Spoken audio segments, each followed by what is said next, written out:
Good people, I have not been this excited about a new NZXT enclosure because the new H6 Flow, they done good. Basically, this is your compact dual chamber hybrid enclosure focused on being compact, being very pretty, and also on performance. Is NZXT finally going to redeem themselves after the failure that was the H5 Flow?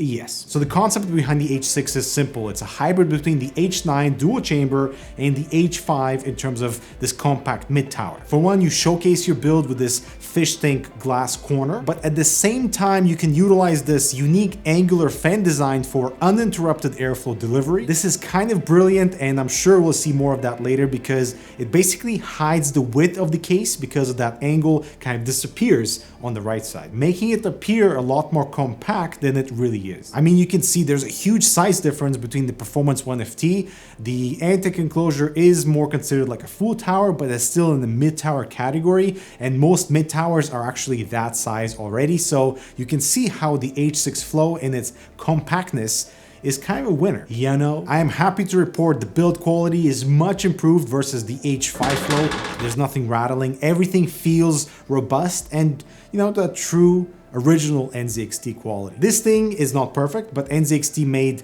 smart decisions in some areas and questionable in others. Let's start with the smart decisions, shall we? The exterior, for example, is entirely toolless. Removing all the panels is absolutely no hassle at all. They're all properly ventilated too without any additional dust filters, so the metal mesh will act as both your airflow delivery and dust filtration, and the porosity is good enough to the point where if you blow through it gently, you can actually feel stuff coming out on the other side. NZXT cases have always had that elegant simplicity in design language. So the H6 is a master of clean lines, consistent ventilation pattern, let's say on our PCI brackets and on the entire rear side of the enclosure. The ventilation holes on the side panels are smaller, but they're still circular. The glass is absolutely tint-free and without the border at the bottom, creating this like almost illusion there's no glass there at all. If it's clean, there's no fingerprints and like, you know, there's no light reflecting off it. If I'm looking at this case from a distance, I don't necessarily see the side panel, which creates this both really cool look, but also I'm like, where's my TG? But it's already installed. It's weird. In typical NZXT fashion, the branding is minimal. So we have this stamped NZXT text on the side ventilation panel. And we also have this strange piece at the front of the enclosure that spans on the interior, and it kind of almost like is remnants of their cable management bracket from their previous cases. They finally added back the second USB-A port alongside the fast Type-C. I love the supporting lip on the PSU bracket so it doesn't fall out during installation. It's a very simple thing, but for some reason is missing from other dual chambers from Lee and Fantex too. I also really like how they approach storage in this enclosure. So we have a hard drive cage underneath the power supply that is easily removable with a single thumb screw. I guess they could have optimized the space a little bit more for maybe more storage capacity, but for now that's all we get. And that side fan location for airflow delivery is for fans only. You cannot install radiators on there, so it's nice because it has a specific purpose and it's already there by default. It's smart because it's delivering fresh air directly for your GPU and CPU cooler without interfering with any of your hardware components. Like the GPU will never enter into that space because it's a little bit behind the motherboard, and it's well designed, again competing with the dual chamber slash hybrid regular compact mid tower because of this angular design. And also, even more importantly, if you care about visuals, the white frame and the white fans kind of blend in together, so you could still populate black fans at the bottom for your CPU cooler, for the rear, for the top, without particularly like making the fans on the side for the front intake stand out, because they almost feel like they're part of the case and not part of the fans, if that makes any sense. And speaking of making sense, let's hear a message from today's video sponsor. This is the last time you're spending money on a power supply. Why? Because this is for a lifetime with all possible upgrades.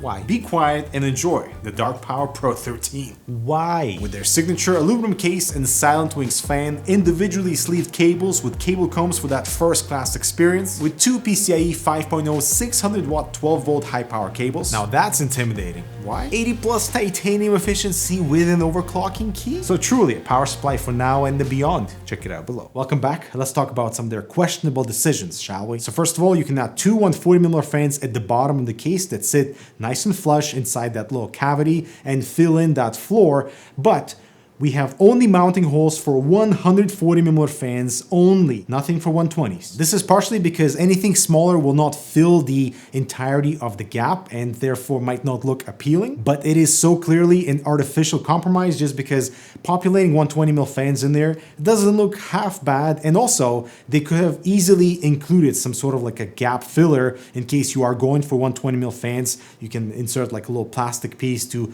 populate that opening, but nope. For some reason, NZXT hates thumb screws, so we have regular screws on our PCI slots, which is fine, but the head, for example, is not wide enough to fit my small RTX 2060. There are no rubber grommets around the motherboard tray, which is fine at the bottom because that's mostly hidden by the GPU. Same thing at the top. If you're mounting an AIO, that's gonna be hidden anyway.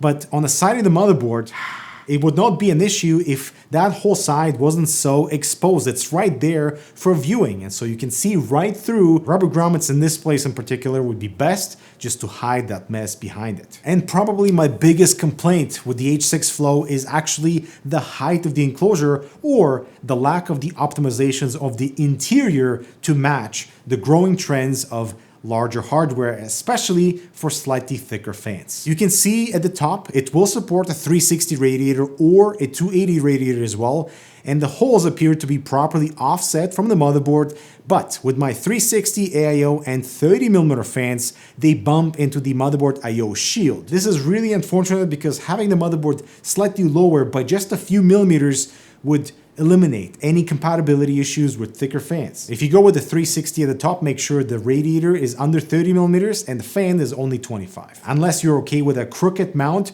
you can still mount the first 4 screws on the 360 radiator, as you can see here, but at the back, the mounting holes do not align. To the most part, this workaround is fine, but it makes me mad this was overlooked by NZXT. Come on, do not buy the RGB model. All it is 3 RGB fans with a 5-volt addressable motherboard header, so there's no hub, and you have to deal with a crap load of additional cable management. Buy the non-RGB version that is significantly cheaper and has better performing fans. And speaking of fans, let's talk cooling. This is by far the best NZXT enclosure that I've tested, outcompeting the previous years of H5 Flow and the H5 Elite, and also slight degree cooler than the H510 Flow from 2 years ago, which is pretty nice. Adding 1 rear exhaust fan helps the CPU a little bit. Removing the front mesh to see how restrictive it is dropped our CPU temperatures a little bit, but strangely, it increased my GPU temperature by 2 degrees, and I retested it just to double check because I found that really strange. So keep that front mesh panel on. And here's a kicker. Adding 2 140mm fans at the bottom for my test system actually made CPU temperatures worse, which makes sense because all that additional heat from the GPU rises towards the CPU area, but it didn't really contribute to anything significantly better on the GPU side, and also reversing them to exhaust does nothing, don't even try. So for airflow, actually going with stock configuration is the most ideal scenario. And looking at my full case stack on the CPU side, it is very competitive, especially because you don't need to add fans to, let's say, improve cooling unless you want to do a rear exhaust fan just for additional CPU exhaust in that space, which is not at all what I was expecting for this fish tank slash dual chamber slash hybrid enclosure, which is very much airflow focused as well. While on the GPU front, it's also very competitive, especially when you compare it to other dual chambers like the NV7, the NV5, and I actually prefer the H6 Flow from a visual point of view because it's so unique, it's a little cute, it's a little compact, and it's very capable as well. Strangely though, adding more fans does not necessarily grant you significantly better performance, and even in NZXT's own testing, you can see stock versus all fans populated. I mean, you better go with stock. Don't even worry about populating the bottom, the top, and the rear fans all the time. So keep the fan setup simple. And NZXT, we're living in thick fan territory.